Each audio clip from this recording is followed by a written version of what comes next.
Alhamdulillah Rabbil alamin. Wassalatu wassalamu ala asrafil anbiya wal mursalin wa ala alihi wa sahbihi ajma'in.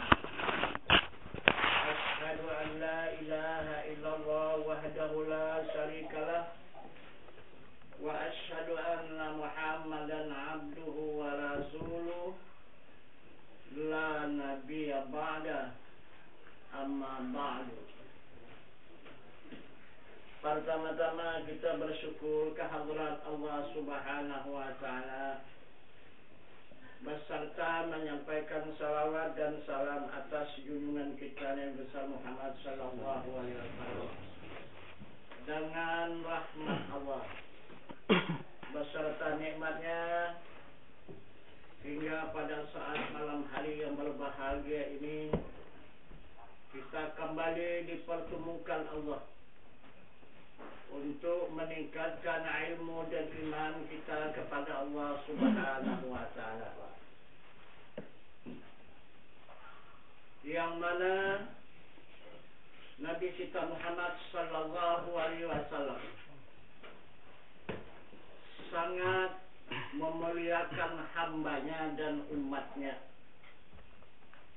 jika umat itu mencintai ilmu, karena Allah dan Rasul juga sangat mencintai ilmu, karena ilmunya itulah yang sangat dicintai oleh Allah Subhanahu wa taala. Tanpa ilmu yang dilahirkan oleh Allah Subhanahu wa taala, maka alam semesta ini tidak diadakan.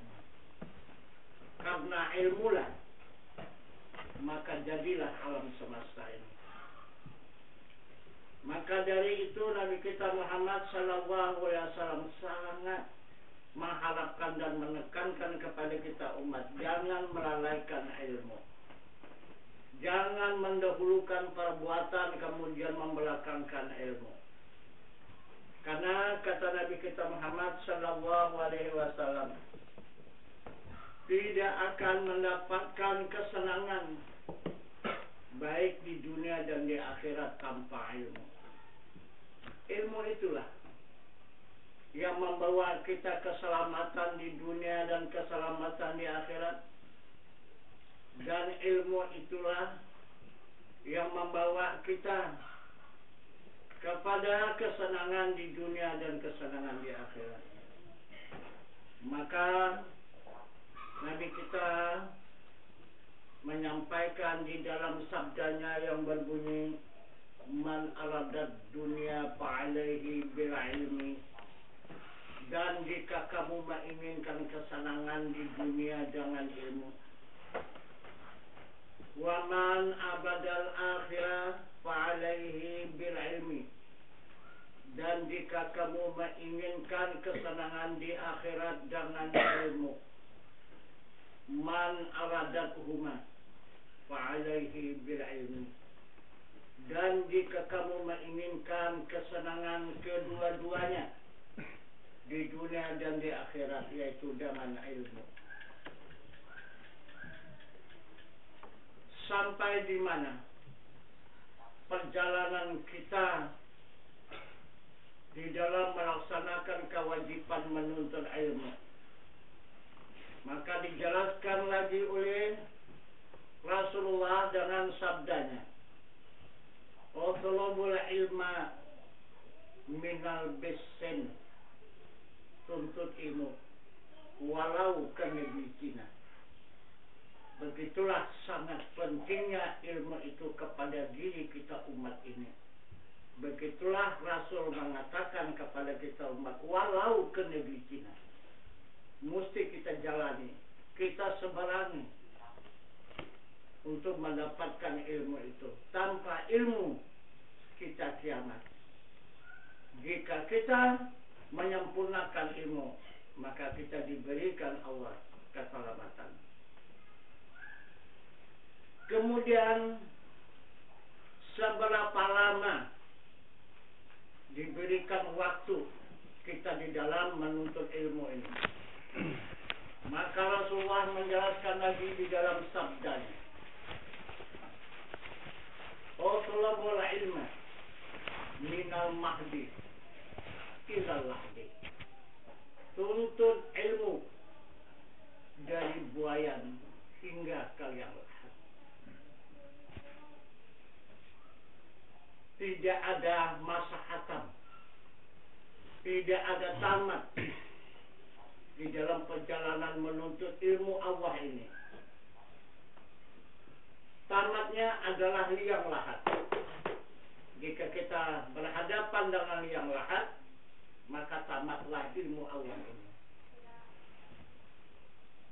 Jadi yang mana ilmu itu yang diwajibkan oleh Rasulullah ini, yang tidak boleh ditinggalkan dan tidak boleh dibelakangkan dari segala perbuatan.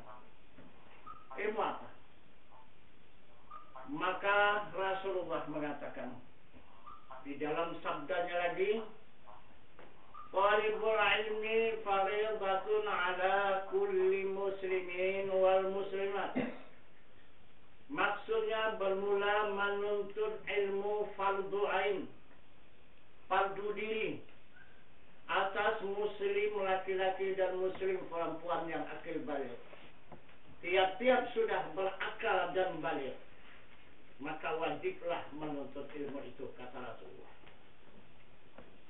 Jadi yang mana dia ilmu yang diwajibkan oleh Rasul tiap-tiap diri umat? Yaitu ada 3 ilmu. Pertama, ilmu usuluddin. Kedua, ilmu fikih. Dan ketiga, ilmu tasawuf. Inilah yang diwajibkan oleh Allah dan Rasul atas diri umat. Apa itu usuluddin? Arti ilmu usuluddin untuk mempertanyakan agama. Itu kata Allah dan Rasul. Agama itu yang pertama dipertanyakan. Jangan amal ibadah. Ini kita sudah duluan amal ibadah. Sampai di mana tingkat amal? Sampai di mana tingkat ibadah? Agama tidak dipertanyakan. Jadi apalah artinya kita beramal dan beribadah kalau tidak beragama? Beragama dulu. Karena agama itulah yang membawa kita di sisi Allah. Tanpa agama, kita tidak ada hubungan dengan Allah. Kita bercerai dengan Allah. Bahkan kita meninggalkan Allah tanpa agama. Karena agama inilah yang diperingatkan Allah di dalam ayat suci Al-Quran. Inna dina indallahil Islam. Itu. Jadi agama inilah yang membawa kita ke sisi Allah. Bukan hanya sampai ke sisinya saja. Nah, itu. Sampai ke hadratnya. Bukan sekadar hanya berhadap. Bahkan kita sampai mesra. Itu yang dikatakan insan kamil. Arti kamil itu mesra. Bukan berhadapan, bukan berjumpa dengan Allah. Mesra dengan Allah. Nah, seperti air dengan gula. Dimasukkanlah gula ke dalam air. Mesra dia. Gula itu dengan air. Begitulah satu iktibar. Nah, hamba itu dengan Allah. Itu pun masih kasar iktibar itu. Yang sebenarnya yang dimaksud insan kamil itu seperti ombak di lautan dengan air lautan. Nah, begitulah masalahnya insan dengan Allah Subhanahu wa Ta'ala. Bagaimana masalahnya ombak dengan air. Nah, sampai di sana kita dibawa oleh agama. Kenapa ini maka kita belakangkan agama? Asal kita pertanyakan bagaimana amal, bagaimana ibadah, bagaimana amal, bagaimana ibadah. Tapi agama tidak dipertanyakan. Sedangkan Nabi kita Muhammad Sallallahu Alaihi Wasallam menekankan, mewajibkan, memperdukan agama lebih dulu dipertanyakan.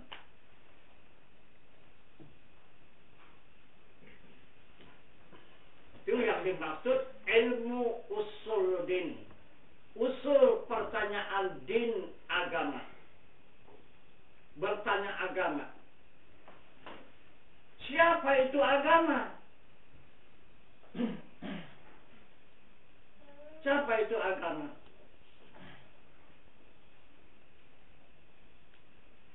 Rasul lagi menegaskan di dalam sabdanya, awaludin ma'rifatullah. Bermula awal agama mengenal Allah. Siapa yang mengenal kepada Allah baru mendapat awal daripada agama. Apa itu yang dimaksud dengan Allah?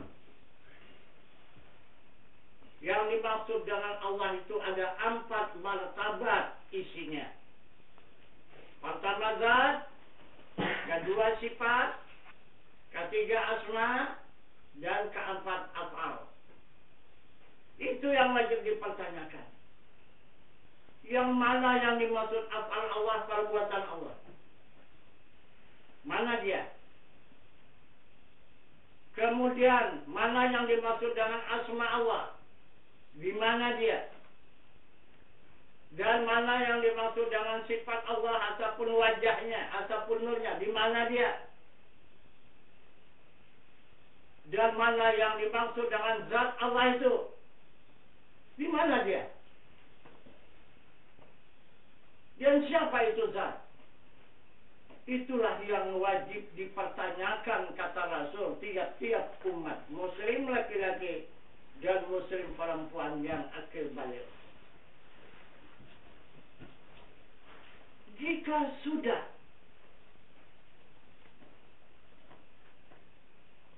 ini dipertanyakan,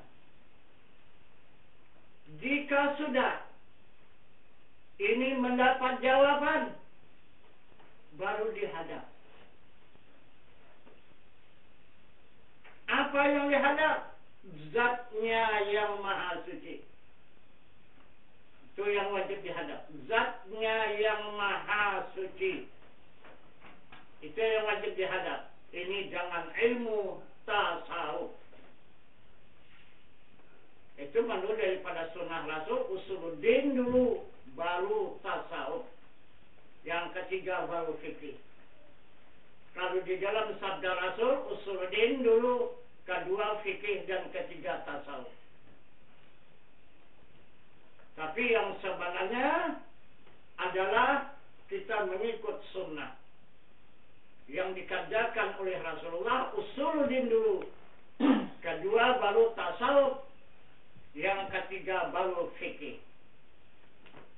Usuluddin 13 tahun semasa Rasulullah di Mekah, berada di Jabal Qubis. Itulah usuluddin, mempertanyakan adanya Tuhan, mempertanyakan adanya Allah itu zat, sifat, asma, apa itu 13 tahun lamanya waktunya diberikan oleh Rasulullah kepada sahabat dan umat. Itu usuluddin. Ini sunnahnya. Semasa Rasulullah berada di Jabal Qubis di Makkah Al-Mukarramah. Yang kedua, Rasulullah mengajarkan ilmu tasawuf. Ilmu tasawuf ini tidak bisa diketahui oleh manusia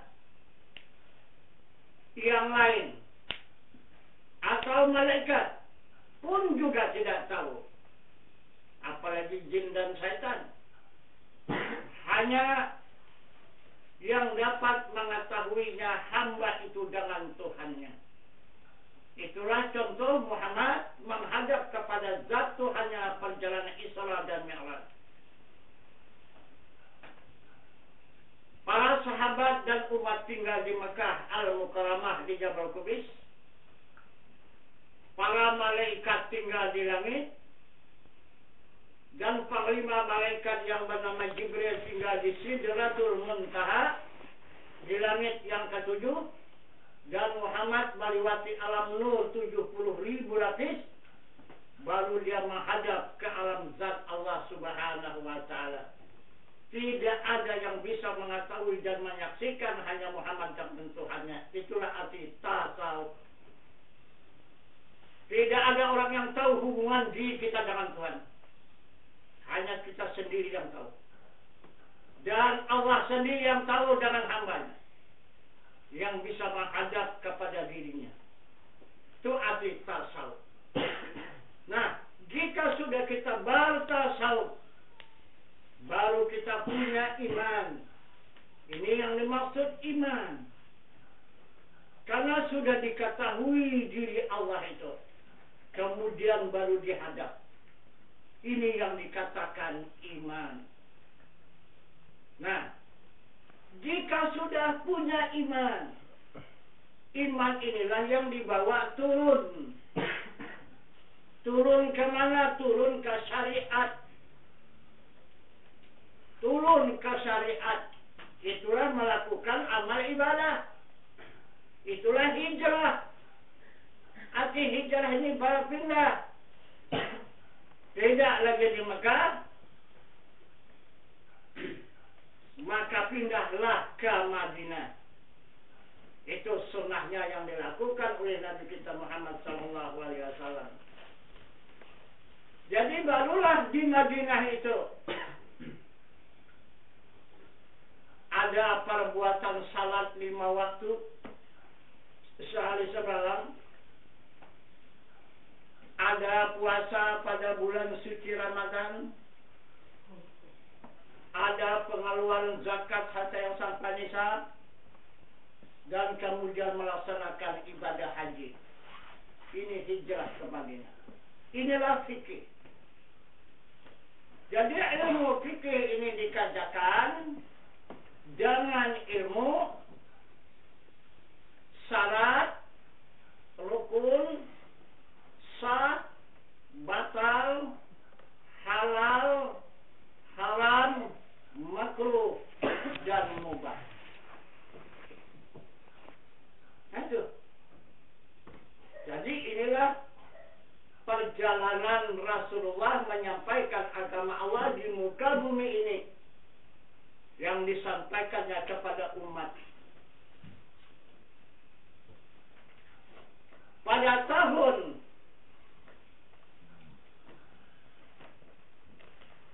1000 Hijrah, maka bertukarlah sunnah Rasulullah ini. Terbalik sunnah Rasulullah ini.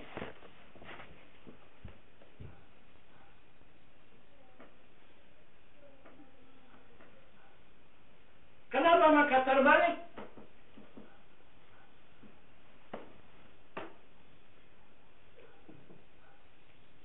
Karena tanah air Indonesia ini sudah dijajah oleh bangsa asing.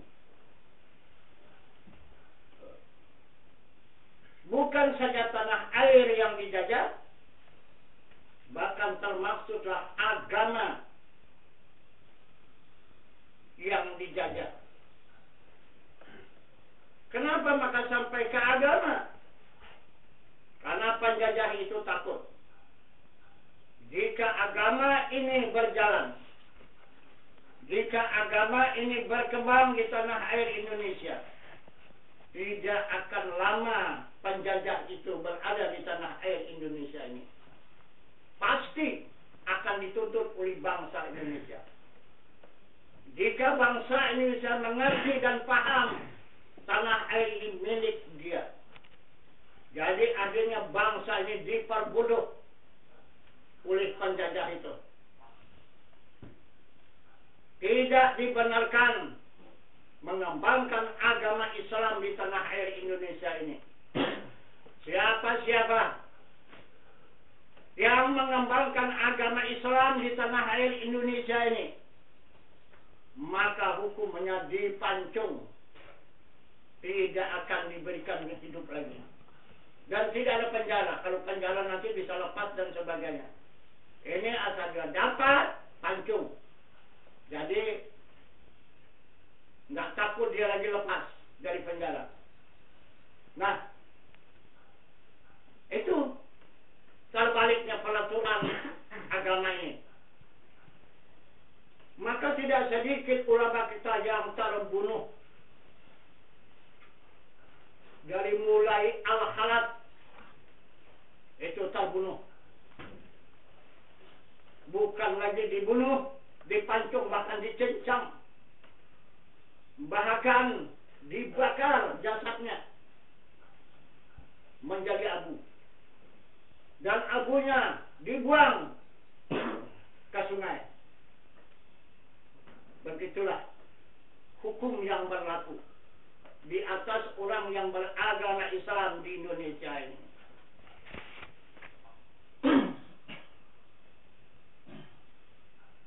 Kemudian dipasanglah seluruh intelijen di seluruh pulau Indonesia ini. Siapa intelnya? Yang menyelidiki dan yang menangkap ulama-ulama yang mengembangkan agama Islam di muka bumi ini adalah ulama bangsa Indonesia sendiri. Yang mau mengambil pangkat, yang mau mengambil gaji yang mahal, tapi dengan syarat ajaran agama disimpangkan, jangan diluruskan. Yang dibenarkan cuma Islam, tapi agama tidak dibenarkan berkembang. Mana Islam mengucap dua kalimat syahadat, salat 5 waktu sehari semalam, puasa pada bulan suci Ramadan, mengeluarkan zakat harta yang sampai nisab, dan melaksanakan ibadah haji. Hanya ini yang boleh berkembang, yang boleh berjalan di tanah air Indonesia ini.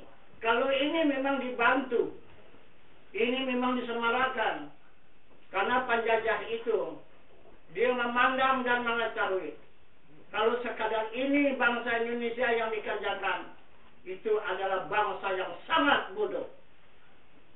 Itu seperti anak kecil sedang tidur yang tidak tahu hak miliknya. Jadi begitulah selama kita 350 tahun bangsa Indonesia dianggap oleh penjajah itu anak kecil yang sedang tidur, yang tidak tahu dengan hak miliknya. Akhirnya hak milik bangsa Indonesia dijadikan oleh penjajah itu kekayaan yang luar biasa, tapi kita tidak sadar. Nah itu. Nah itu maka sekarang dengarkan syiar di seluruh Indonesia ini. Syiar-syiar yang disampaikan oleh para dakwah-dakwah, dai-dai bangsa Indonesia pada sekarang ini, yang boleh kita syiarkan, yang boleh kita kerjakan, yang boleh kita kembangkan syariat, syariat, syariat, syariat, syariat, syariat, syariat. Jangan menyinggung hakikat. Jika terdengar suara hakikat, sesat. Itu ulama penjajah. Nah itu. Memang betul, kata dia. Tanah air sudah kami lepaskan. Tidak kami jajah lagi. Tanah air sudah kami berikan kepada bangsa ini. Tapi namun agama tidak. Tidak akan kami berikan. Tetap 99% agama Islam masih di tangan kami di Indonesia. 1% cuma lagi yang dimiliki oleh bangsa Indonesia agama ini. Islam ini. Agama cuma 1%. Seluruh bangsa Indonesia 99% masih dikuasai penjajah. Nah itu. Tetapi sekarang dia membunuh, tidak lagi pakai senjata modern, tidak lagi pakai pasukan tank, yang di darat pasukan kapal selam di lautan, kapal udara di udara sana. Tidak pakai itu, tidak pakai tentara yang terlatih lagi. Adalah ustaz-ustaz yang terlatih. Dengan apa dia membunuh? Tidak lagi dengan senjata yang tajam, tapi dengan lidah yang tajam. Itu dia membunuhnya. Jadi inilah yang dikatakan oleh Allah pembunuh yang luar biasa di muka bumi. Dicatat oleh Allah dalam ayat suci Al-Quran, al-fitnatu asyaddu minal qatl. Fitnah itu lebih kejam daripada pembunuhan. Kalau kita dengan pedang hanya satu orang itu yang terbunuh. Satu kali aja. Tapi kalau lidah satu kali meluncur, bisa ribuan orang yang korban. Nah itu. Satu orang saja usah mengatakan itu jangan didekati, jangan didengar itu ajaran itu sesat, itu salah. Itu kafir itu. Mana orang balik lagi ke saudara ustaz yang begitu? Nah, pada hari ini masih tercatat di Al-Quran, masih tercatat di dalam kitab-kitab yang masih ada sekarang ini. Tapi itu pun sudah banyak yang disasar. Itu sudah banyak diarsipkan, sudah disimpan kitab-kitab yang penting, diambil, dikutip, disembunyikan alias sudah dibakar. Supaya umat Islam kehilangan pedoman. Tidak akan bisa kehilangan pedoman karena Quran yang dipakai umat Islam bukan Quran yang di kertas itu. Quran di dalam dada. Itu al-ilmu fis sudur. Ilmu di dalam dada, Al-Quran di dalam dada umat Islam, bukan di lemari. Nggak bisa, walaupun dibakarnya habis, tidak akan Quran itu bisa hangus. Nah itu. Nah, coba kita renungkan. Sekarang ini dilarang hakikat. Yang boleh syariat. Salat syariat, puasa syariat, zakat syariat, haji syariat, pelaksanaan pernikahan syariat, pakaian syariat, segalanya syariat. Apa itu arti syariat? Sedangkan Nabi kita Muhammad sallallahu alaihi wasallam tidak pernah dia mencarikan syariat dengan hakikat. Selama dia berada 63 tahun di muka bumi ini, tidak pernah Rasulullah mengatakan hanya syariat tanpa hakikat. Kemana saja disampaikannya. Dalam sabdanya menyatakan, wa syari'atu bila hakikati atilatu wal hakikati bila syari'ati batilah. Bersyariat tanpa hakikat hampa. Berhakikat tanpa syariat batal. Itu kata Nabi kita Muhammad SAW. Ulama kita sekarang sangat berani. Sekarang mendustakan Muhammad Rasulullah. Kenapa kita umat Islam diam sekarang ini? Sekarang Muhammad Rasulullah sudah dibunuh oleh lidah-lidah ustaz-ustaz umat Islam kita pada sekarang ini.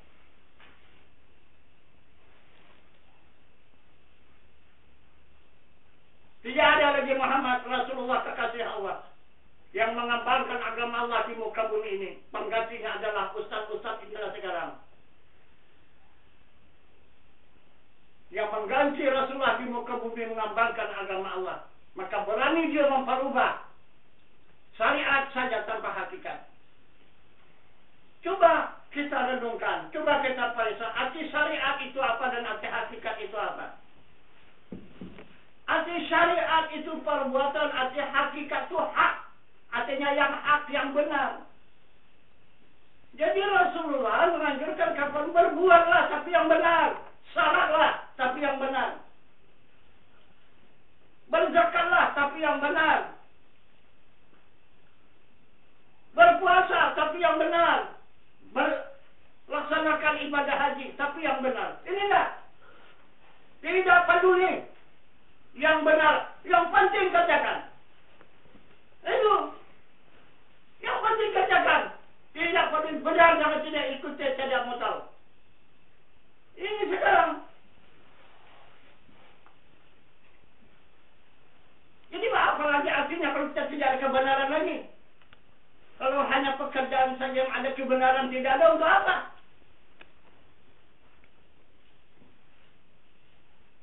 Sedangkan kita, yang kita harapkan, yang kita cintai adalah kebenaran. Ini kebenaran tidak lagi dibenarkan.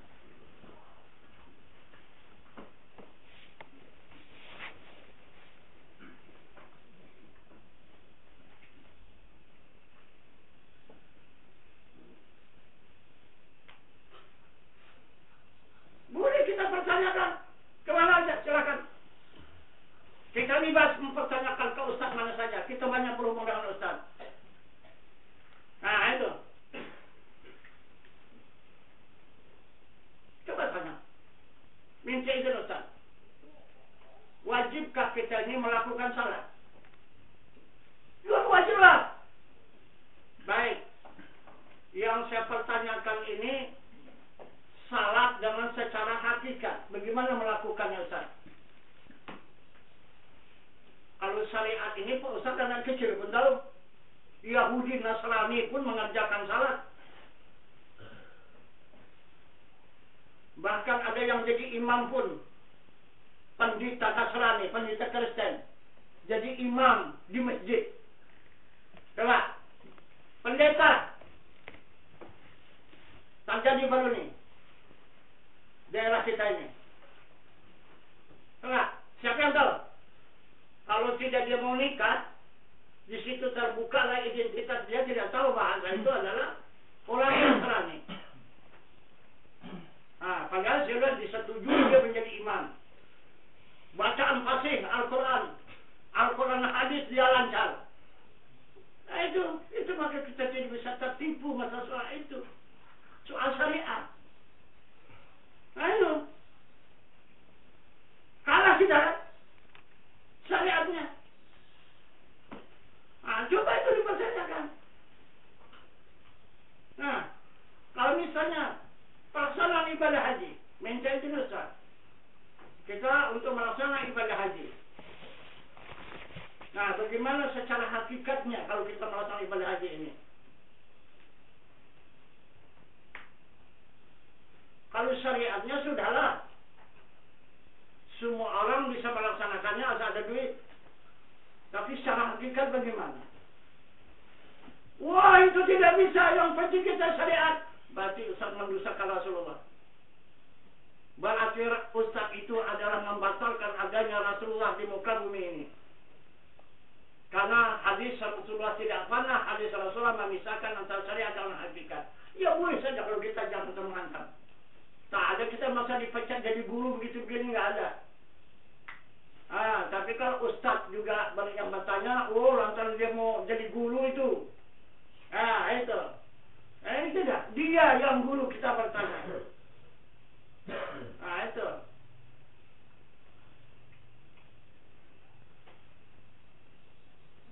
Jadi berarti sekarang ulama kita 99% di Indonesia menunjukkan negeri akhirat sudah tidak ada lagi.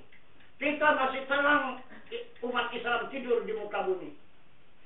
Ulama cuma yang tak bisa tidur lagi sekarang di muka bumi ini.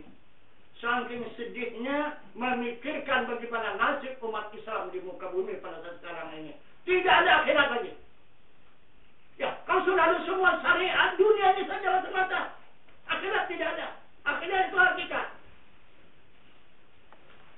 Jadi ulama-ulama sekarang sudah mengatakan negeri akhirat itu kosong, melompong, tidak ada, bohong. Begitulah bahasanya yang di dalam dada ulama pada sekarang ini.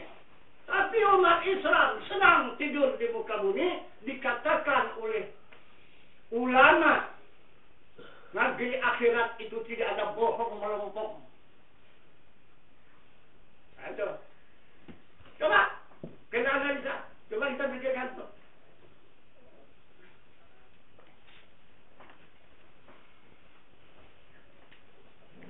Jangan sedikit kita menyentuh mengenai soal hakikat. Habis kemuliaan semua.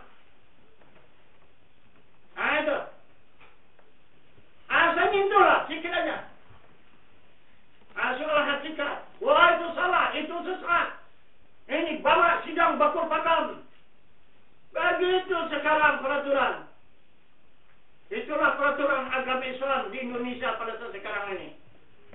sekarang yang benar bukan agama Islam. Sekarang yang benar Bakur Fakam. Bukan Islam.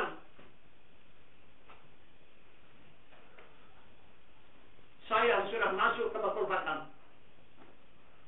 Saya yang sudah menghadapi Bakur Fakam. Nah itu.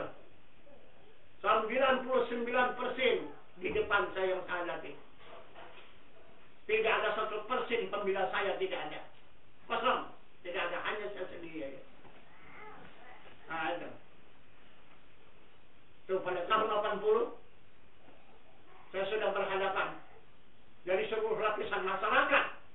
Serendah-rendahnya saya nggak sampai ke setinggi-tingginya. Nah, di seluruh Kabupaten Langkat ini. Nah itu.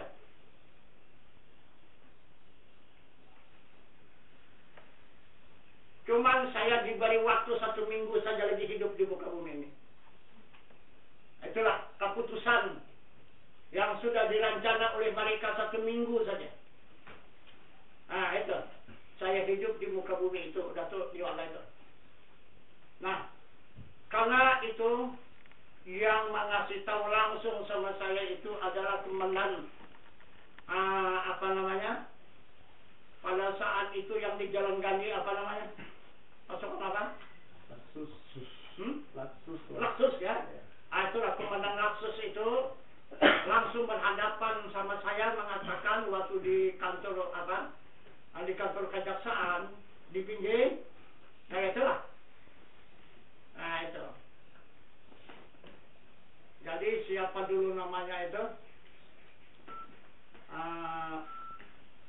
Saring Barakmana Trigan. Nah itu komandannya, komandan Laksus pada saat itu yang mengawal di Jalan Gandhi. Itu yang berhadapan sama saya. Nah gitu. Jadi katanya kalau saya bawa Ustaz ke Jalan Gandhi sana, nanti kalau pulang nanti ke rumah udah siap-siap ajalah kain putih. Karena tidak akan lebih, hanya umur 7 hari saja. Kalau sudah akan dipulangkan 7 hari saja. Nah itu, habislah itu. 7 hari itulah untuk keluarga. Kalau yang mana keluarga mau berjumpa, mau lagi bercerita, hanya waktu 7 hari. Habis 7 hari itu sudah tidak ada lagi. Nah itu. Jadi saya sambut juga. Ya, itu Pak, saya tidak terkejut. Itu adalah tunangan. Wah, berani menentang ya? Bukan saya menentang. Itu tunangan. Apakah saya menentang itu? Saya mengatakan tunangan. Itu kekasih saya itu. Nah itu. Jadi Bapak tidak bakal mati Pak. Saya tanya. Tiap-tiap hidup pasti mati. Tunangan ada nggak? Kekasih apa nggak? Kenapa Bapak bakal kasana, Bapak maka benci? Coba, kenapa? Kenapa punya Bapak, punya kekasih, kenapa maka Bapak tidak suka? Tidak. Karena sudah ditunangkan oleh Allah. Saya hidup di dunia, pasti akan bertemu dengan kematian. Itu tunangan.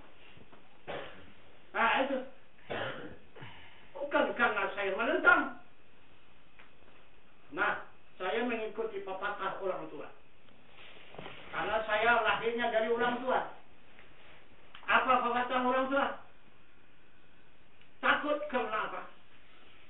Dan berani itu karena apa? Takut karena bersalah. Itu. Berani karena kebenaran. Itu maka saya tidak takut. Karena tidak ada bahasa kesalahan. Kalau memang ada kesalahan, buktikan mana kesalahan saya. Tunjukkan. Silakan. Buktikan mana kesalahan. Itu. Jangan dipersalahkan. Kalau dipersalahkan 1000 orang pun bisa satu hari menyalahkan orang. Tapi membenarkan orang yang benar belum tentu bisa satu orang satu hari. Tapi jangan kalau hukum yang benar tetap benar, yang salah tetap salah.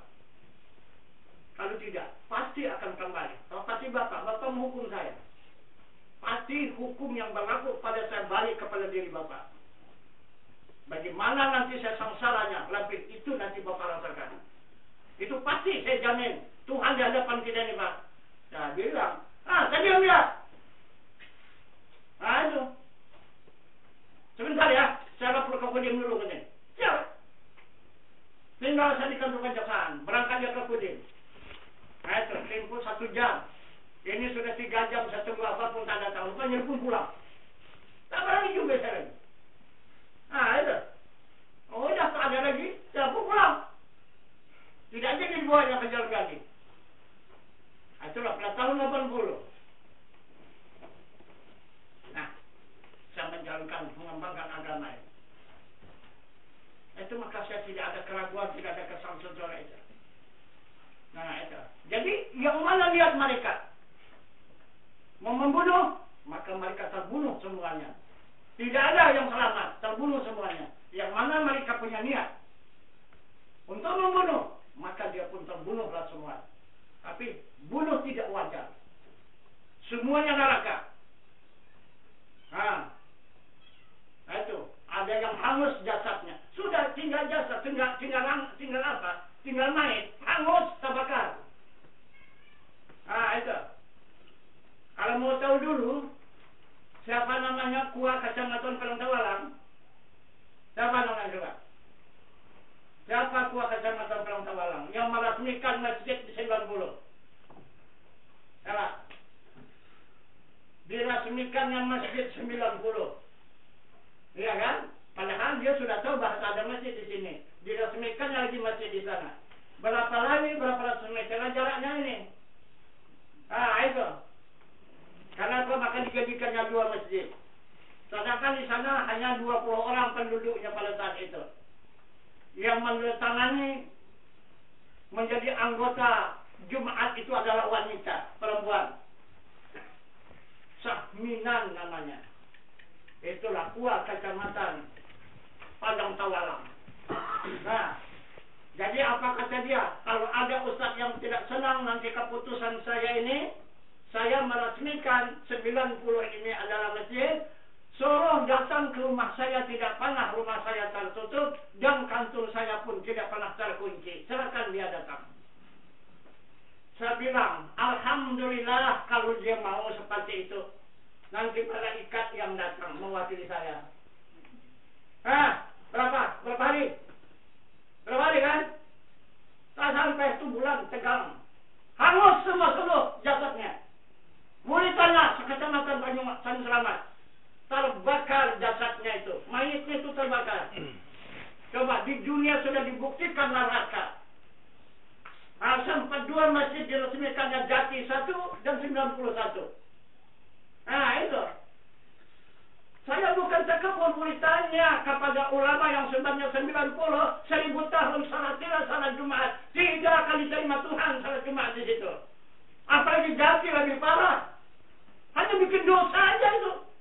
Udah kita tidak Jumat. Yang dikerjakan Jumat, yang capek-capek tidak sah. Jadi mana sahnya coba? Berlaga itu suara azan itu. Coba, begitu dekatnya. Mana boleh dilaksanakan apa Jumat? Kalau masjid diganti 2, suruh dengan gereja. Itu. Tapi dari sini sekarang saya tidak mengganggu lagi. Karena sudah orang Departemen Agama yang balik meresmikan, ya sudah silakan. Itu. Padahal orang itu hanya untuk melaga, menghancurkan agama Islam yang ada di desa ini. Bukan tujuan untuk baik. Apakah baik beganding begini masjid? Coba. Itu.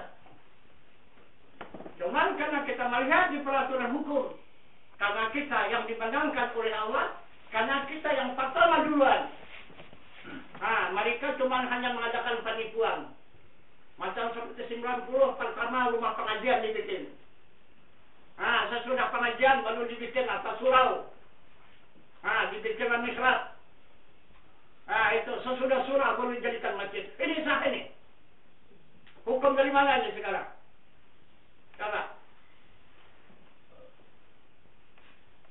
berpindah wakaf. Pertama wakaf pengajian. Kedua wakaf surau. Ketiga berwakaf masjid. Bisakah berpindah-pindah begini wakaf? Nah ini.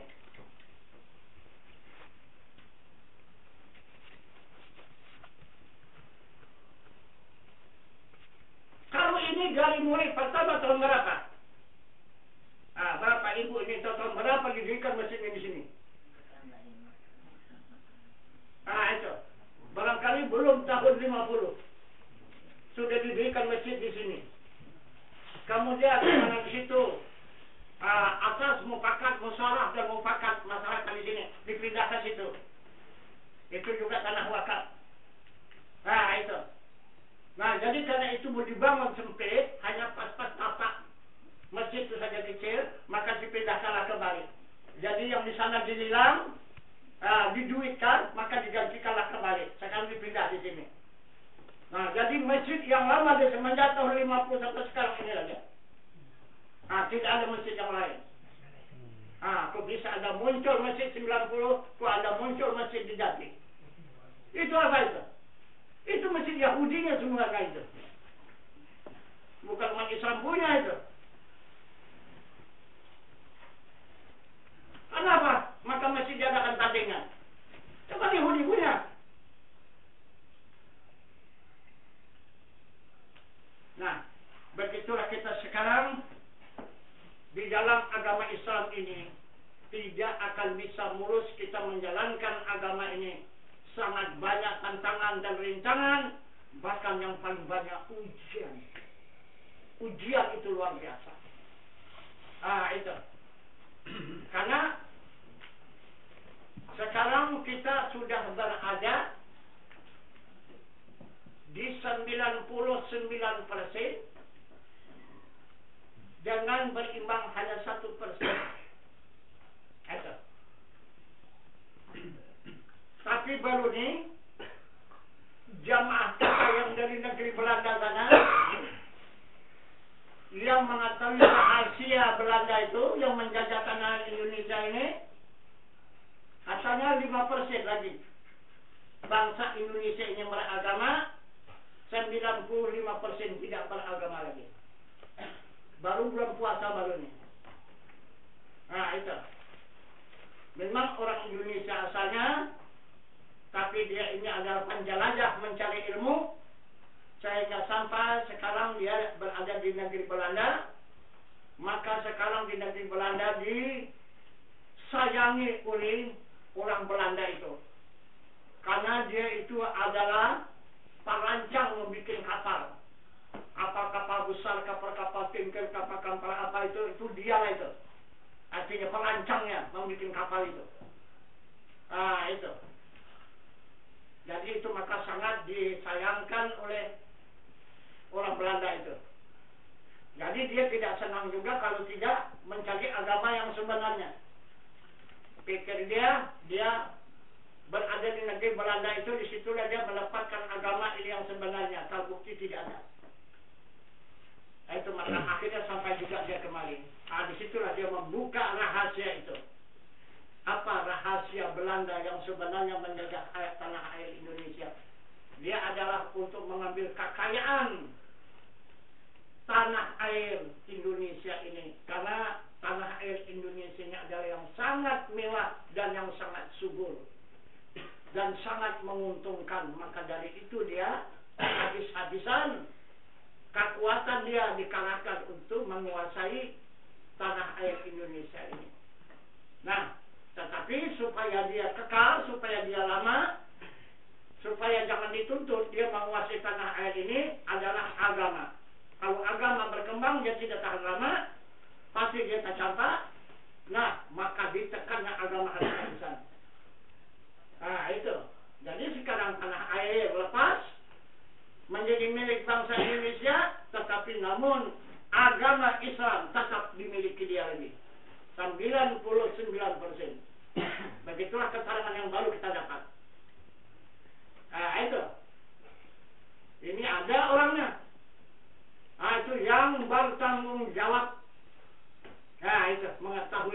rahasia itu yang sebenarnya. Aduh. Nah, itu maka terbalik peraturan ini. Sekarang mana ada lagi usuluddin? Mana ada tasawuf? Yang ada hanya fikih. Mana-mana fikih, mana-mana ilmu fikih, mana-mana fikih, mana-mana ilmu fikih, mana-mana syariat, mana syariat. Bukti beberapa bulan yang telah lalu di waktu seluruh ulama Aceh di Mulabot untuk menyatukan seluruh ulama ASEAN masa usuluddin dan tasawuf ditolak mentah, tidak lagi berlaku. Nah itu tidak lagi terima. Nah itu akhirnya tidak berlaku dan tidak berjalan. Nah bukan sedikit sudah pengunjungnya ASEAN. Nah itu yang baru terjadi di apa kan di Mulabot. Ah, berapa banyak kita punya utusan, kita bawa utusan ke sana. Nah itu satu kalimat pun tasawuf itu tidak ada terbuka. Pusaka tasawuf, tauhid pun tidak. Itu maka sempat mengamuk bupati, iyalah Mulabot itu. Siapa namanya itu bupatinya? Ah itu.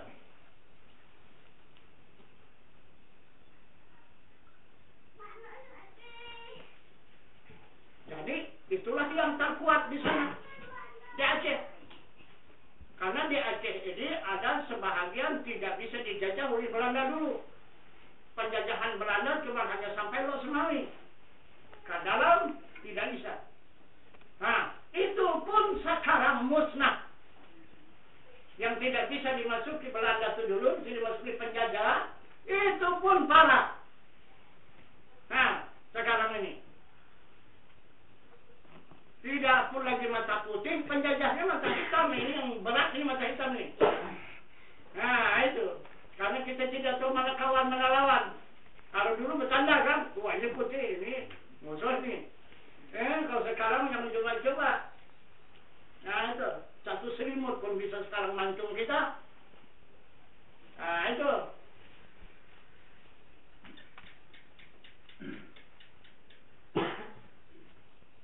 Jadi dulu kita mengetahui juga sejarah sedikit demi sedikit. Nah, itu. Karena saya punya sahabat Datuk Bandaharu Bi'ah adalah anak murid Tuan Syekh Burhanuddin Ulakan yang berkeramat itu. Tuan Syekh Burhanuddin Ulakan itu anak murid Tuan Syekh Abdul Raud Banda Aceh. Itu dekat Makan Salami Mekah itu. Jadi dia dulu bersahabat dengan Haji Hasan Perak, bapaknya gubernur sekarang ini. Gitu. Semasa Dut Bre memberontak dulu, dia itu pendamping. Lama dia mendampingi Dut Bre itu. Itu Hasan Perak sama Datuk Bandaharu Bi'ah itu. Yang pertama apa ini? Yang di Jakarta ini, dia adalah menjadi Diwan Mursyid seluruh tarikat yang berkembang di Indonesia. Datuk Bandaharu ini. Seluruh Indonesia Diwan Mursyid dia. Seluruh tarikat. Itu semasa kami munas tahun 90. Di Jakarta. Nah, kemudian saya dilantik menjadi Diwan Mursyid Kabupaten Langkat oleh Datuk Bandaharu. Kemudian semasa kami kembali munas di Jakarta, maka berbalik. Maka Datuk Bandaharu minta dibaiatkan. Jadi saya baiatkan pula Datuk Bandaharu. Jadi berarti dia menugaskan saya menjadi Diwan Mursyid Kabupaten Langkat, tetapi akhirnya dia adalah menjadi jemaah kita. Itu Datuk Bandaharu itu. Jadi masuklah dia ke dalam gulungan Fardu Ain, Datuk Bandaharu itu. Nah, disitulah dia membuka segala rahasia. Itu bagaimana perjuangan dari mana asalnya Daud Brecht itu, maka dia memberontak kepada Indonesia ini. Pertama, dia tidak pernah terjajah oleh penjajah, yaitu Belanda. Belanda hanya batas Lok Semanggi, tapi ke sana tidak. Satu, maka dia tidak mau menyatu dengan tanah air yang pernah dijajah oleh Belanda itu. Satu. Yang kedua, di waktu Indonesia ini merdeka, belum ada apapun. Pesawat CBJ pun tidak ada. Masih sedang keadaan susah. Bangsa Indonesia pada saat itu yang dipimpin oleh Soekarno. Maka dipanggillah oleh Daud Brecht Soekarno ke daerah, apa namanya kalau bahasa kita, Batu Licin namanya. Apa namanya bahasa Aceh itu? Batali, Batale apa? Batale ya. Itu. Kalau kita Batu Licin. Gitu. Di sana dipanggil, maka bangsa Aceh akan membantu bangsa Indonesia dengan seharga pembeli pesawat. Nah itu, maka diberikanlah entah beberapa ratus kilo emas kepada Presiden Soekarno, maka diberikannya lah. Itu kepada Soekarno mewakili bangsa Indonesia untuk membeli pesawat. Itulah pesawat Indonesia pertama memiliki pesawat. Adalah uang dari Aceh. Jadi Presiden Soekarno berutang ke Aceh. Nah, karena berlarut-larut tidak ada ingat untuk membayar utang, maka yang punya hak menagih. Itu ditagih, tidak dibayar, akhirnya udahlah, tidak pun dibagi, tidak pun dipulangkan, itu tidak apa-apa. Cuma kami minta tolong. Kita pisahkan antara Aceh dan Indonesia. Nah, itu asalnya. Maka terjadilah pemberontakan di ITI. Ini sebabnya. Nah, itu. Jadi, kalau melihat sejarah ini sampai sekarang, bangsa Indonesia masih terhutang kepada bangsa Aceh. Sebanyak pesawat. 1 biji pesawat. Nah, itu. Jadi kalau dikembangkan sampai sekarang berapa? Saya bilang sama Datuk Bendaharo, kalau bangsa Indonesia ataupun Soekarno lupa dengan janjinya untuk membayar hutang ini kepada bangsa Aceh, kita berjanji, kita yang bayar. Saya bilang, kita bayar. Kita bayar hutang bangsa Indonesia yang ditandatangani oleh Presiden Soekarno. Kita bayar kepada bangsa Aceh. Di mana kita ambil harta, di mana kami uang? Mudah. Uang dari Allah. Harta kan dari Allah kan? Itu sedang sama Datuk Bendaharo. Nah, jadi orang Aceh membantu bangsa Indonesia melewati Presiden Soekarno untuk memberi pesawat, maka dari situ mendapat kekayaanlah bangsa Indonesia ini, mendapat pesawat terbang. Antara benua dengan benua, antara pulau dengan pulau. Nah, jadi sekarang bangsa Aceh kita selamatkan dengan cara pembayaran hutang, kita selamatkan pula dia bisa terbang ke akhirat nanti. Nah, kita bayar dengan alam baka, tidak terbayar dengan alam fana. Dia berhutang dunia, tapi kita bayar dengan harta akhirat. Nah, itu saya bilang waktu saya janjikan tahun 90, akhirnya terwujud. Nah, itu. Karena beberapa, pada saat itu, waktu kami dipanggil di rumah apa nih, itu Ibu Hanafiah, Abu Hanafiah. Nah, itu di situ beberapa utusan, yang pertama kali, kedua berkumpul di sana, dari utusan dari Abu Ibrahim Waila, dari utusan daripada Abu Yus, sudah itu utusan daripada Abu Parfum. Nah itu, sudah itu ada 7 utusan pada saat itu berkumpul di tempat surau ataupun masjid itu Abu Hanifah. Itulah dia menyatakan Ajib Fahmi ikut kan? Kan ikut? Nah, Ajib Fahmi itu ikut menyaksikan untuk kami di sana. Itu. Tapi hentikan pagi tidak lihat itu kami itu. Itu cuma hanya di HP itu yang lihat itu. Itu bekas keheranan polisi itu keheranan dia. Kenapa maka bisa dapat kita di foto ini? Kami sudah puas untuk mencari foto ini dan bisa dapat. Itu karena polisi itu. Heran dia. Kami ketangkap salahnya itu. Salah jalan kami dulu sama itu. Tangkap. Itu. Dibawa lah. Dikirim orang telah. Nah, kapos. Tanya, dari mana? Dari Abu Hanifah. Saya yakin. Itu. Apa bukti kalau kalian dari Abu Hanifah? Kami dipanggil untuk membaca maulid. Itu kata Haji Musadik. Jadi kami sudah selesai pembacaan maulid, maka kami pun minta permisi pulang. Apa buktinya? Dibuktikanlah, diketiknya kembali, HP-nya dia tunjuk kali HP ini foto kami. Ini tuan guru kami, ini Abu Hanifah. Tengok, betul. Wah, ini luar biasa ini gitu. Itu. Ini rudal pun tak bisa makan ini. Kata polisi itu, ini dia rudal pun tak bisa ini kata Abu Hanifah ini. Kok bisa kalian putukan? Kami pun dapat bisa putunya yang tak dapat. Itu batal kami pulang, tak jadi tangkap. Nah, jadi di situ dia menunjukkan kebenaran itu, diterimanya. Nah itu pelajaran agama yang sebenarnya. Mereka masih punya milik. Itu yang tinggal ini adalah masih murid daripada Tuan Syekh Abdullah. Ini seperti ini Abu Hanifah. Ini murid Tuan Syekh Abdullah itu. Ini Abu Hanifah ini. Abu Ibrahim Waila yang belum meninggal kan?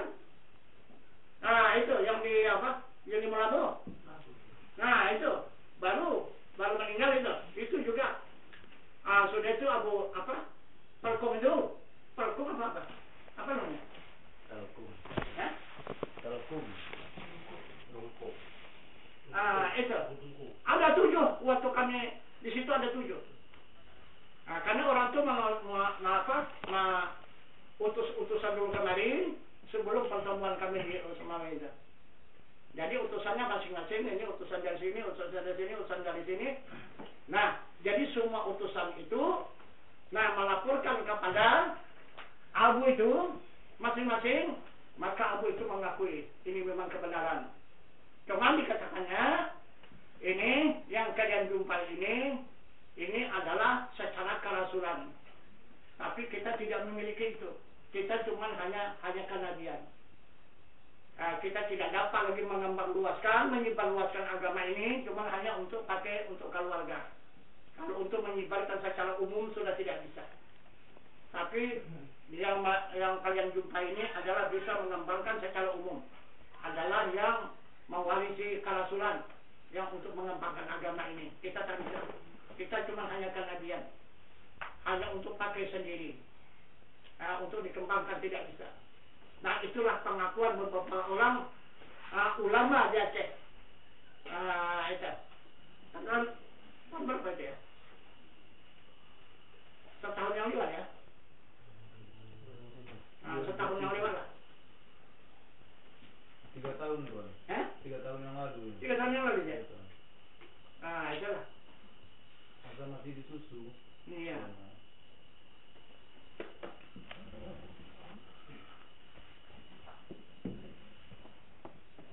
Nah, jadi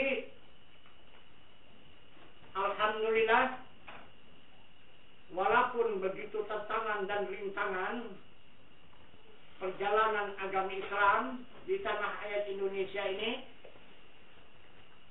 walaupun seperti api di dalam sekam, tapi terus berjalan. Itu. Jadi sekarang perkembangan agama yang kita kembangkan ini, saya mengembangkan ini sekitar 40 tahun. Nah, itu saya sudah mengembangkan ini sekitar 40 tahun. Kurang sedikit ya. tahun 68. Sampai sekarang berapa itu? 42 tuh. 42. Iya. Ah, itulah dia. 42 tahun. Sedangkan sunnah Rasulullah mengembangkan agama Allah ini 13 tahun di Mekah, 22 tahun di Madinah. Berapa? 38. Ya? 38. 38. Ah, 38. Ah, jadi saya sudah 42. Ah, kan sudah lebih tinggi saya dari Rasulullah, kan sudah hebat kali itu.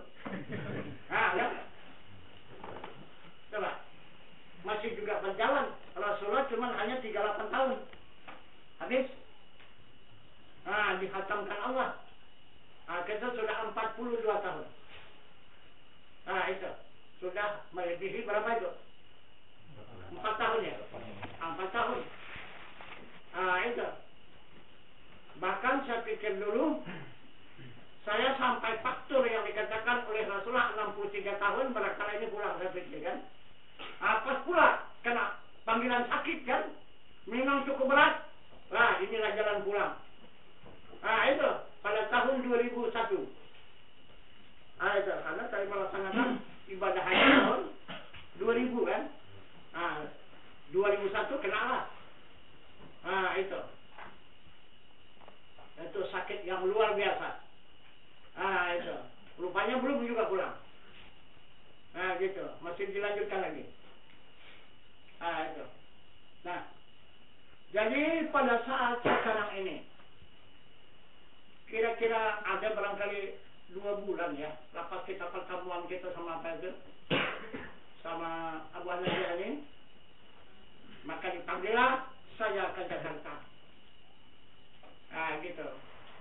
Jadi sampai saya di Jakarta, maka pertama diundang dari apa namanya, Jatinegara, Kampung Melayu.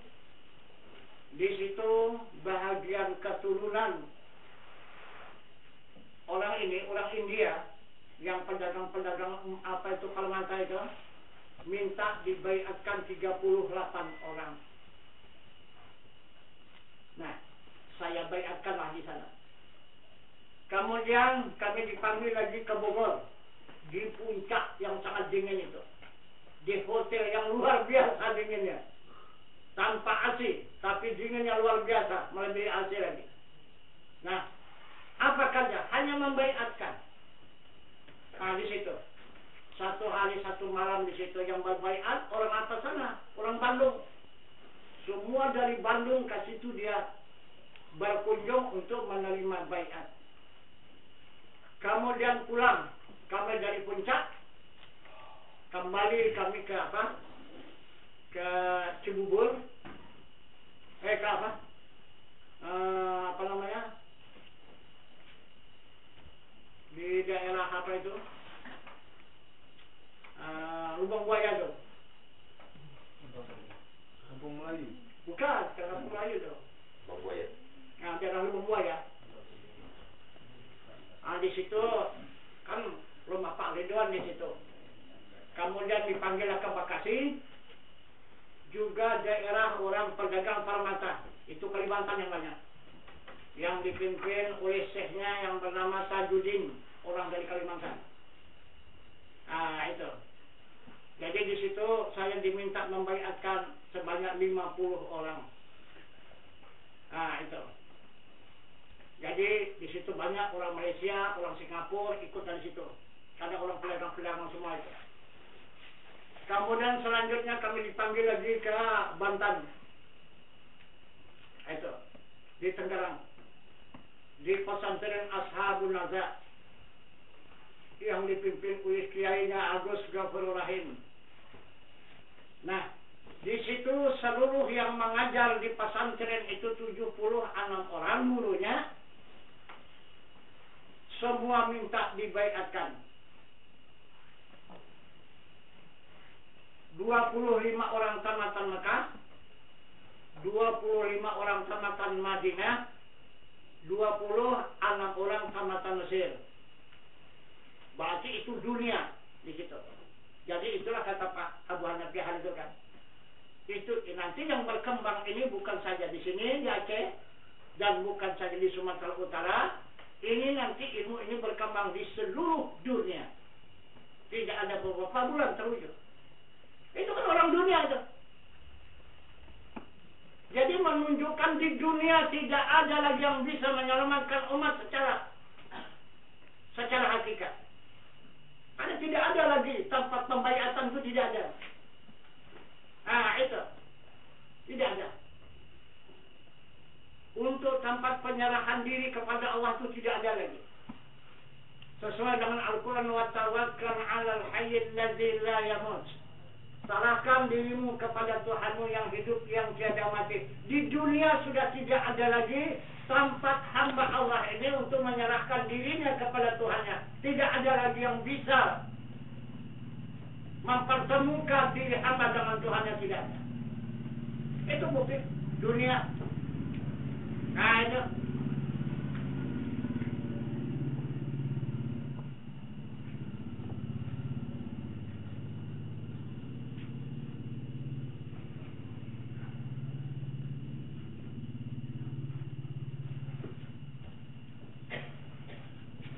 Jadi kalau memang ini memang salah, kenapa maka mereka itu sampai 70 anak orang tidak ada satu pun yang membantah? Semua itu utusan-utusan dunia semua itu. Itu. Kenapa tidak membantah sampai sekarang? Masih kita tunggu beritanya. Adakah teguran? Adakah bantahan? Itu. Apa sekarang tidak ada? Bahkan mereka berjanji sesudah dia menerima baiat. Dari sini ke atas, insya Allah mudah-mudahan asal diberkati oleh Allah pesantren ini, maka akan lahirlah santri-santri melewati pesantren ini yang benar-benar orang yang bersyariat dan berhakikat, dan akan kami buka kembali kitab kuning. Itulah kata seluruh pengajar itu, guru-guru itu. Itu, jadi kitab kuning sekarang sudah disimpan, tidak boleh dikembangkan lagi. Di seluruh pesantren itu ada kitab kuning, tapi dirahasiakan, sudah disembunyikan. Dilihat sama murid pun tak bisa. Usahakan dibaca. Macam mana kita mau tahu? Jadi berarti umat Islam ini tak lama lagi bakal kalah kalau itu yang kita ikutkan. Itu. Jadi inilah kita berusaha, walaupun kita itu sebentar timbul, sebentar tenggelam, seperti sabut di dalam lautan, tetapi tetap akan kita usahakan kita berjalan untuk memberikan pedoman, untuk memberikan petunjuk kepada umat Islam yang betul-betul menghendaki kepada kebenaran. Itu, walaupun bagaimana tentangan dan rintangan, kita tidak mempedulikan itu. Itu. Karena dari pertama tahun 80, itulah keputusan saya. Itulah etikat saya menghadapi seluruh lapisan masyarakat itu, hanya kepada rukun syahadat. Yang saya pegang hanya rukun syahadat saja. Apa rukun syahadat? Rukun syahadat itu ada 4. Mengisbatkan zat Allah, mengisbatkan sifat Allah, mengisbatkan af'al Allah, mengisbatkan kebenaran Rasulullah. Itu rukun syahadat. Mengisbatkan zat Allah ada 6. Pertama wujud, artinya ada. Qidam, artinya sedia. Baka, artinya kekal. Muharafatuhu ta'ala hawadith, bersalahan-salahan bagi segala makhluk. Qiyamuhu ta'ala binafsih, berdiri dengan sendirinya. Wahdaniyat esa, itu mengisbatkan zat, memastikan zat Allah, itulah zat Allah. Yang kedua, memastikan adanya sifat. Mana yang dikatakan sifat Tuhan, sifat Allah itu? Pertama, kudrat, artinya berkuasa. Kedua, iradat, dia berkehendak. Ketiga, ilmu, dia mengetahui. Keempat, hayat, artinya hidup. Kelima, sama, dia mendengar. Keenam, basar, artinya dia melihat. Dan ketujuh, kalam, dia berkata-kata. Itulah sifat Tuhan, sifat Allah. Nah, itu yang berlaku di semesta alam ini. Kemudian yang keempat, yang ketiga, af'al Allah terisbatkan dan memastikan, menetapkan perbuatan Allah mana? Ada 6. Pertama, mengadakan. Kedua, meniadakan. Ketiga, menghidupkan. Keempat, mematikan. Kelima, memberi rezeki.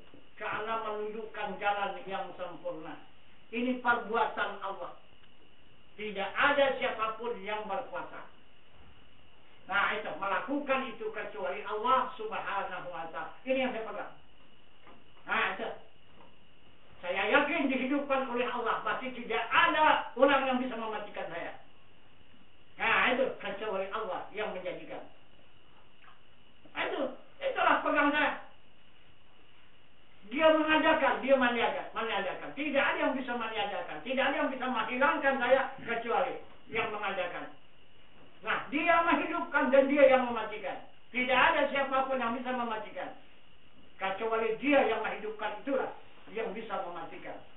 Dan dia memberi rezeki. Dan dia menunjukkan jalan yang benar.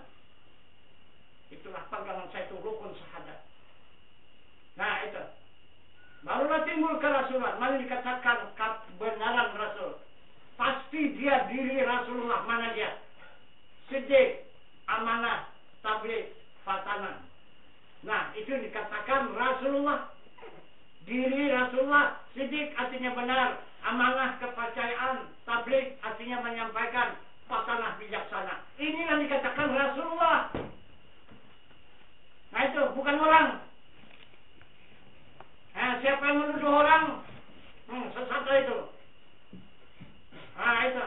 Inilah kita cari. Mana yang benar? Yang siddiq. Mana yang amanah, kepercayaan. Mana yang tabligh, menyampaikan. Dan ada yang fatanah. Itu bijaksana. Tapi tidak dia meninggalkan manusia. Al-a'radul basyariyah. Berperangai mereka itu Rasul sebagai perangai manusia. Dia berdampingan dengan manusia. Rasul itu. Bukan juga meninggalkan manusia. Karena tempat perlindungannya itu manusia. Dia al-aladul basyariyah. Contoh tauladannya itu manusia. Nah, itu. Jadi mengajarkan sesuatu kepada manusia, dia melihat contoh tauladan itu. Nah, melewati samaran dia itu. Nah, itu. Kalau tidak ada dia berwujud seperti manusia, mana bisa dia memberikan pelajaran kepada diri manusia? Nggak bisa. Nah, itu. Itulah yang saya pegang. Nah, itu.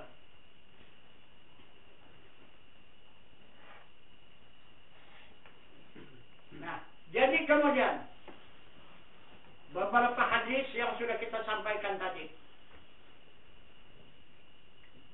Apa yang dipertunjukkan oleh Rasulullah kepada kita umat? Apa yang dipertunjukkannya itu? Yang dipertunjukkan itu isi hatinya. Yang dipertunjukkannya isi hatinya. Itu yang dikatakan isi hatinya, benda yang ada di dalam surga. Apa itu benda yang di dalam surga?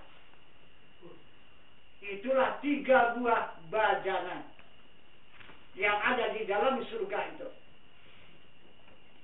Apa isi yang 3 buah bajana itu? Pertama ilmu, kedua iman, ketiga Islam, keempat sabar, kelima fikir, keadab nur, ketujuh hikmah. Itu 3 buah bajana. Itu yang dimasukkan oleh malaikat Jibril ke dalam kalbu Nabi. Penuh kalbu Nabi dengan 3 buah bajana itu. Maka bajana itu benda yang dicintai oleh Allah. Nah, jadi siapa saja yang menyontoh perbuatan Rasul itu bisa memasukkan 3 buah bajana ke dalam kalbu. Dia pasti akan dicintai oleh Allah. Nah itu tidak akan diragukan lagi. Allah tidak akan bohong itu. Nah itu. Karena Allah mengatakan kepada kita hambanya, laqad kana lakum fi rasulillahi uswatun hasanah. Telah ada atas diri Rasul suri tauladan yang baik bagi kamu. Itulah contohlah itu. Muhammad Rasulullah itu. Itu kata Allah. Nah, kalau mau kamu dicintai oleh Allah. Jadi sekarang yang 3 buah bejana itu apa? Coba. Kepada diri Nabi bejana namanya. Jadi kepada kita apa namanya? Ada panah jubah bejana? Ada?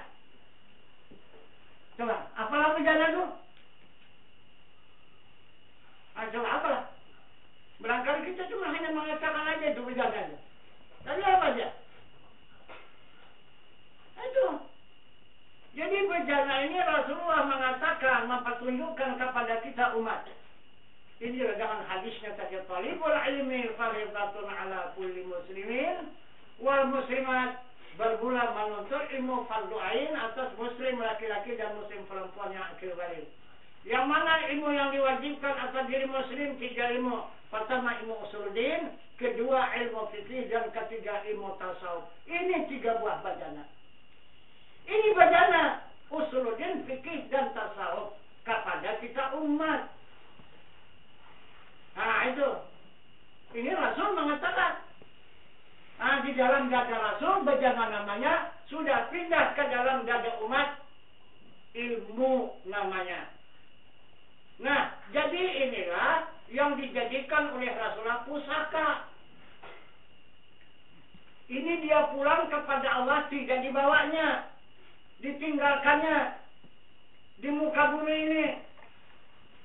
Nah itu, supaya dituntut oleh umat, supaya diambil oleh umat.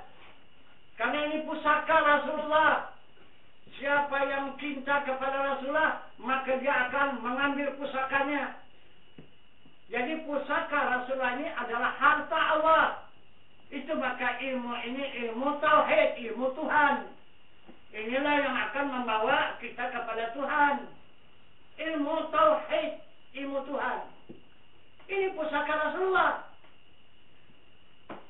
Nah itu, jangan dihayal-hayalkan. Jadi jika kita tuntut 3 ilmu ini, usuluddin, fikih, dan tasawuf, maka berkembang dia di dalam kalbu itu menjadi ilmu. Sudah sempurna ilmunya menjadi iman. Sudah menjadi iman baru menjadi Islam. Sudah menjadi Islam baru menjadi sabar. Sudah menjadi sabar baru menjadi fikir. Sesudah menjadi fikir baru menjadi nur. Sesudah menjadi nur baru menjadi hikmah. Itu 3 buah bejana. Dijamin oleh Allah, dipastikan Allah surga. Nah itu, diharamkannya, disentuh oleh neraka. Lalu kita dapat mengisi itu di dalam kalbu kita yang 3 buah bejana ini. Nah itu.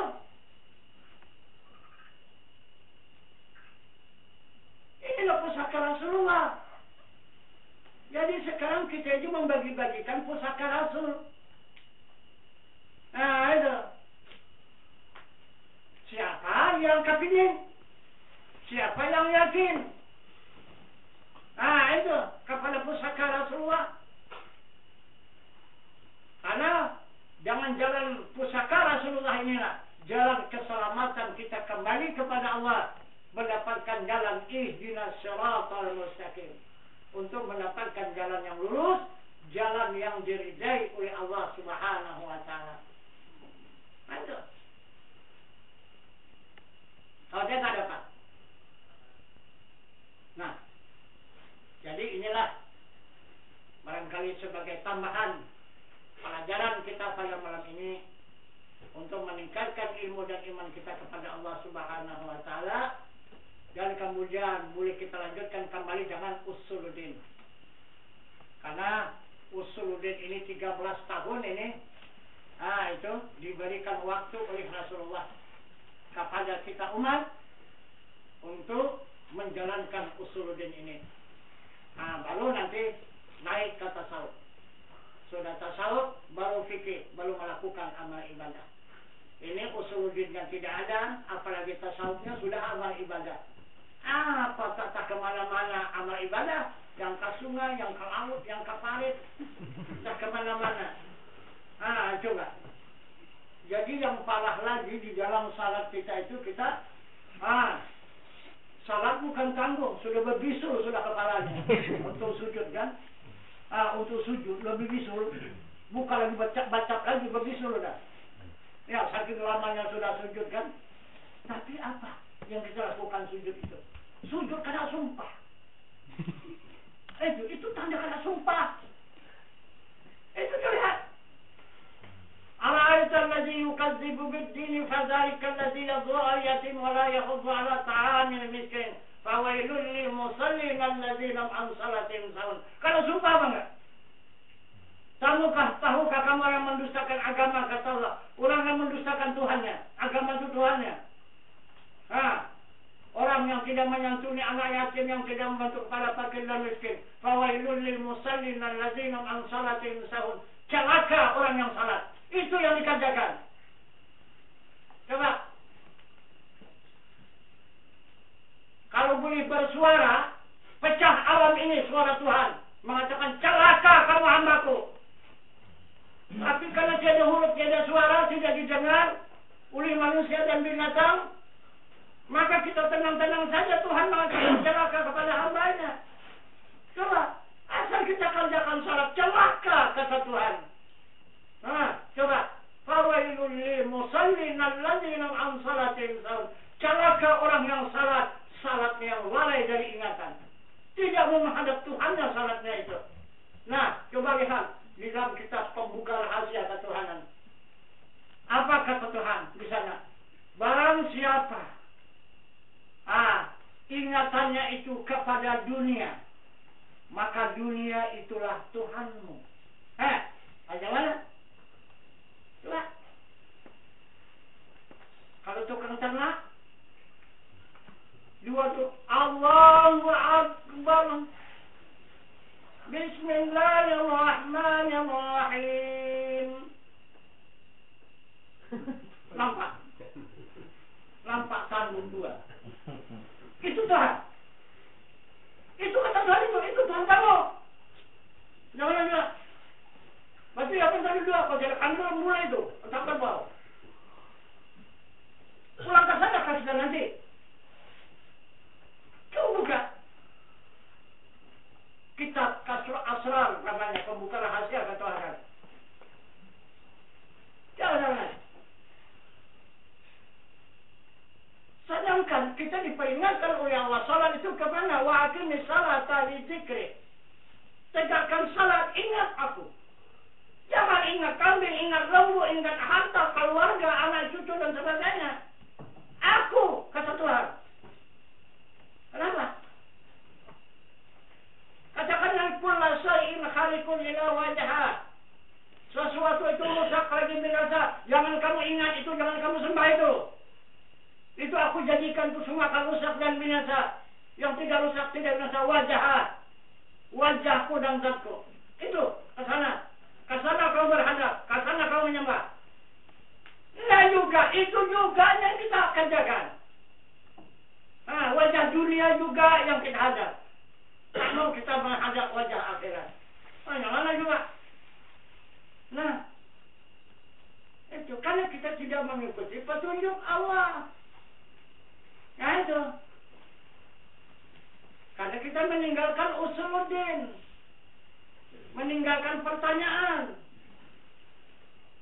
Tidak mau banyak kita bertanya. Itu. Maka disuruh oleh Rasul banyak-banyak bertanya sampai 13 tahun.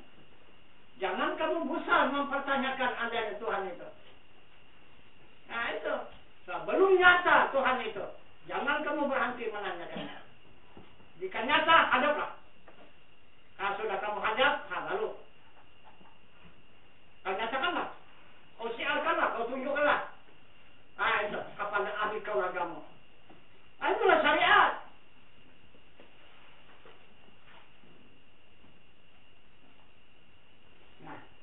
Jadi barangkali barangkali ini saja dulu kita padakan keterangan pada malam ini, maka bersambung dengan usul yaitu pertanyaan, dan kita akhiri wabillahi taufiq wal hidayah. Assalamualaikum warahmatullahi wabarakatuh. Waalaikumsalam.